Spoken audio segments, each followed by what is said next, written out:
Is there a deer problem in Seven Hills? And if so, how do you propose dealing with it? How are the powers that be proposing to deal with it, and what would you do? Well, my understanding is there's been a mayor's association that talked to the state, trying to get the state to come in and take some kind of active role in the control. I don't know if there's been any success with that, but the Ohio Department of Natural Resources, who should be the experts, say that the herd needs to be culled and reduced in number by some means. I personally would prefer it was a non-lethal means, but I don't think that the sterilization program is something that the city of Seven Hills could afford. I've talked to a number of people. Price varies wildly, $5 to $4,000 per deer to sterilize them, and unfortunately we don't have the budget to take care of our streets, let alone put that kind of money into sterilizing a deer. I think that approach is probably not a sound one, because many people don't realize just how the Seven Hills deer arrive there. This is a very fluid, white-tailed deer are by nature deer that will go, animals that will go long distances foraging for food. The deer we see today may not be the deer we see tomorrow. There are a bunch of them that do hang out in backyards. My mom's backyard has 20 of them at any point in time. But it would take an effort of everybody in the surrounding communities, reaching all the way to the north to Cuyahoga Heights and Brooklyn, everywhere. You'd have to have the whole herd, a combined effort to try and sterilize these, and I don't know how effective that'd be. So what do you suggest that be done? If you don't think the sterilization program will work because of the cost and because it would have to be so wide-ranging because of the, as you mentioned, the free-flowing foraging of the deer, what should Seven Hills do? You have to concentrate on getting everybody around you and use a hope and a prayer and see some effect, but I don't see it happening in my lifetime, quite frankly. A hope and a prayer? That's about it. Mayor Dell'Aquila, do you have a thought on that? I certainly do. Some of the points that Mr. Jaros is making are actually correct. This is a regional issue. Obviously, deer do not recognize municipal boundaries. The Ohio Revised Code provides that the state of Ohio owns all wildlife in the state and trust for the people. Recognizing that, a group of mayors have been meeting with the ODNR since the beginning of the year.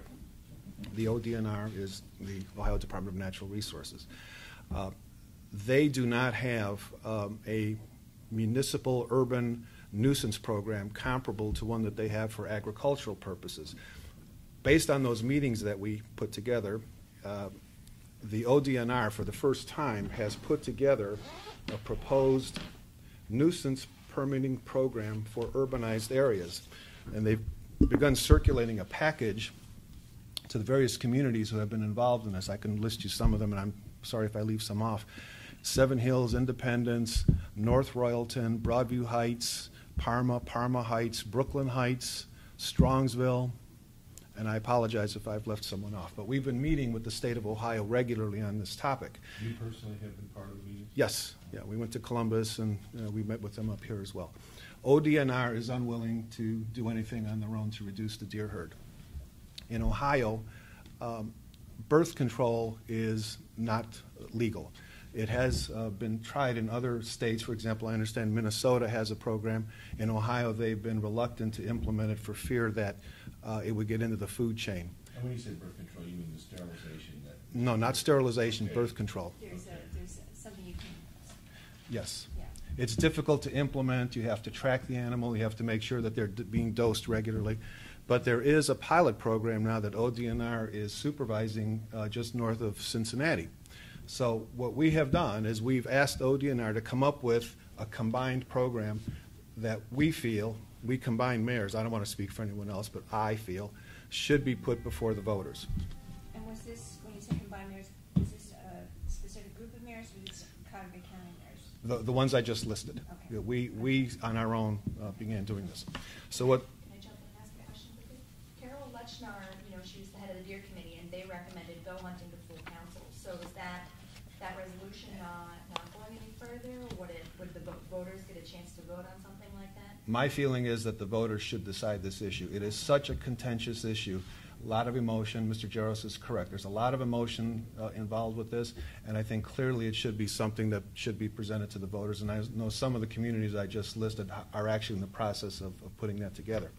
Well, for the first time, this is a package we received from the ODNR with all of the literature that they're proposing that we should consider along on a CD. For the first time, they are considering allowing what they're calling a municipal wildlife control permit, similar to what a farmer could use. If, for example, you own an apple orchard. Is this what Avon Lake has already gotten? Because they Have they? They have sharpshooters going to certain parts of Avon Lake. I think that might be a little bit different because we're not proposing, this doesn't involve sharpshooting. I know there are places where the sharpshooting is occurring. In the metro parks, for example, in the middle of the night, they don't make too much of it. But This is on actual city property where they herd the deer, they hire the sharpshooters. Ironically, we're interviewing the Avon Lake mayors tomorrow morning, and this is an issue in that mayor's race. I'd be interested to hear about that afterward because It's gotten news coverage. Okay, I'm going to have to look into that. Cleveland.com. Oh, what a thought. Solon has a program where they're hunting them too, Tens don't of they? thousands of dollars. Yeah, you're right. It's very expensive. What this would involve is if the voters would allow a one-time exception to our no hunting ordinance, what this would involve is if you could put, again, it's all in the proposal stage at this point. Council has to decide what and if it goes on the ballot, but I think it should go on the ballot. A combined hunting and sterilization and birth control program. What this would involve is if one could assemble 5 acres of contiguous land, they would then be permitted to apply to ODNR under this program for a permit. The chief of police then, the city police, would come out, examine the property for safety purposes, make sure that it's properly cordoned off. Then only a state-certified bow hunter would be permitted to come on the property and take off a certain number of deer from that property. They want to emphasize removal of does before bucks. Apparently hunters want bucks before does because the antlers are prized. We don't have a whole lot of locations where we could put together 5 acres of land. We're 95% built out. I don't see where in our city you could effectively eliminate a deer with an arrow and count on it not running into some person's yard who isn't part of the program and watch the poor animal pass away in somebody's driveway. So I don't know that there's a whole lot of places in Seven Hills where it would work. There are probably a couple. But if we combine with all the communities around us, and this is where Mr. Jaros is correct, this is a regional question. This is something that has to be handled on a regional basis. There's no doubt that they are a problem. I have about a half-acre backyard. I get 14, 15, 16 deer at a time in my yard.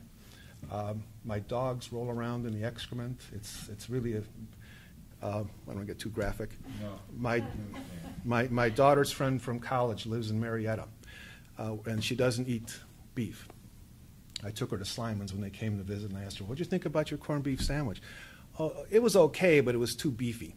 So that tells you what I'm dealing with. They eat venison. They hunt. She told me when she was visiting that she saw more deer in our backyard than she sees in an entire hunting season in Marietta. So there's no doubt that we have a problem. I agree that I think I would prefer non-lethal measures. I don't know how effective that is, but I think definitely it needs to go to the voters to decide. It is such a contentious So issue. the voters of Seven Hills decide to do it, but if the voters in your adjacent communities don't decide, then it's all for naught, right? I mean, it sounds like everybody has to kind of come to an agreement on this, right? To a certain extent. Each community needs to make their own decision. If our residents make one decision, and let's say the residents of Parma make the opposite decision, then we would implement what our voters decide to do. You just couldn't carry over, like if there's property that goes from Seven Hills into Parma where you'd want to do something, you couldn't cooperate. No, But we could if both communities. right, or if it was all within one community, yes. Yeah. So I think that's where we're headed. I can't speak for council, but this is the program that I'm about to introduce to them. This is ODNR. This is ODNR And put this what would it together. cost the people of Seven Hills? Nothing. There's a Oh. permitting fee, and they're proposing $150, but that would be up to the voters to decide what they wanted to do. And your venison, that would be, My feeling is donate it, Yeah. unless you want to keep it, but and you wouldn't discharge guns then, it would all be bow hunting. bow hunting. That's what, it would make a one-time exception to the no hunting ordinance, that you could do this, provided that the state of Ohio has issued this permit. Why not do it with guns? Oh, gosh. Just Yeah, we are- more chance for accidents. We have folks living on quarter-acre lots in some parts of Seven Hills. That would be, I don't think you could do that. Just the chances of, and the other thing, the number of animals is unfair to them too. I was pulling out of my driveway the other day. I live on a very busy road. A little car drives by, it strikes a deer, the car drives on. The deer probably flew as high as maybe that sign over there, came down on its back, it's thrashing around on the sidewalk, obviously mortally wounded. It's able to right itself, and it crawled off somewhere where it probably died some miserable death. It's just not fair even to the animals. Something needs to be done, but it is, again, such a difficult issue. I think the voters have to make this call. So are you going to recommend, are you going to wait till all of the mayors that you mentioned come up with a unified ask of their voters, or are you going to present this to council? We have already done so. All of the mayors in those communities I just listed have gotten together, and and again, it depends on what's going on in each individual community, but the idea is we would present this to our councils to get on a ballot sometime in the first half of next year, depending on, the scheduling, et cetera. This information's been provided to council? The information you just showed us? No, I have not introduced this yet, but this is where I want to go with this, yes.